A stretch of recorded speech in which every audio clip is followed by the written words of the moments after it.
Yeah, very happy. I think you've got to be very happy with a result like that.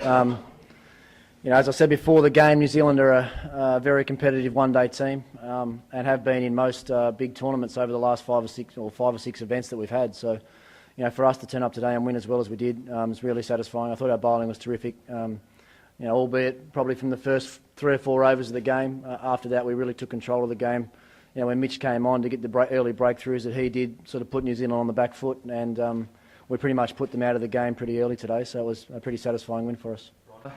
I'm not so worried about my economy rate. I don't think about that when I'm out there. I'm just trying to bowl the best ball that I can when I'm out there, as many times as I can, the 10 overs that I've got, and bowl to the fields that I've got. So, it's working for me now. It is a long tournament, so I need to keep working on it with all my training sessions that we have over here. Is keep working hard in the nets, and when I get out in the game, just be in the contest and just keep working hard out there as well. Well, I don't know if we've invested heavily in pace. I mean, most teams are going to be playing at least 3 seamers. Just we've got 3 guys that bowl close to 150, so that's just where we're probably a little bit luckier than most other countries around the world at the moment. I've made it really clear at the start of this tournament that I don't care who we're playing against or where we're playing. If we get these 3 guys bowling as well as they can, then it's going to be hard work for any batting team against us. And if our spinners back that up and Watson chips in like he did today, then it's a really, really well-rounded attack. I don't think I swung the ball today. I don't know. I think Brett might have swung the ball, well, my end seemed like there was a few that really flew through. Maybe that put a bit of doubt in their minds, and at the other end there was a couple that stayed low. I think generally the wicket was pretty good. So I guess it's like I said, I just tried to really sort of bang it in through my lengths, that sort of top of off stump, and probably a lot tighter lines than I have been in the past. So maybe it just put them under a little bit more pressure, and that's why I maybe got the wickets.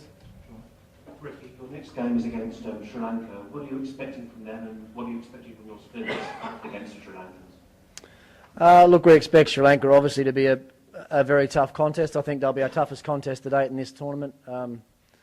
Look, they're a good one-day side. But saying that, I think they rely on a few, certainly on the batting side of things. You look at probably Dilshan, Sangakkara and Jay Wardner as the 3 that they probably rely on the most, and they all had a good start to the tournament. So it's an interesting one with their conditions, because I think we're playing them on a wicket that's a new one and has been relayed. So it's probably, and looking at the first game that they had there, it was a really high-scoring game, and one that probably didn't favour the spinners as much as probably what they would like it to. So I thought our spinners were good today. Crazier's figures probably don't reflect how well I thought he bowled. I think he ended up with none for 47 or something off 9. I thought he bowled a bit better than that. I thought Steve Smith was very good today.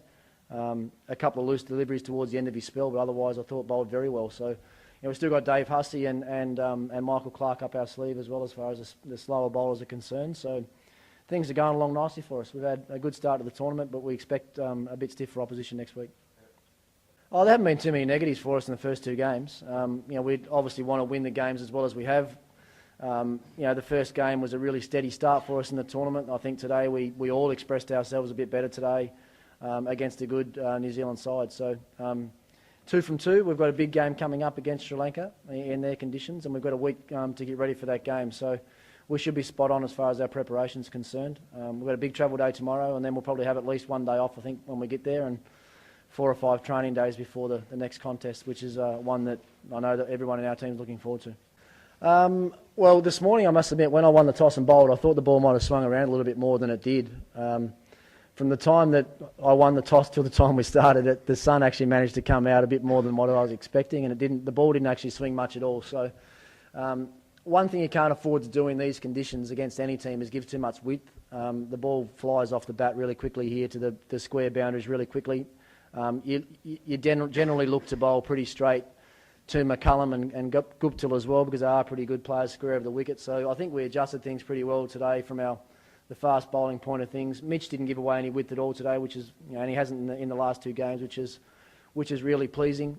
And the second part was about the crowd today, was it? Yeah, it was a good crowd.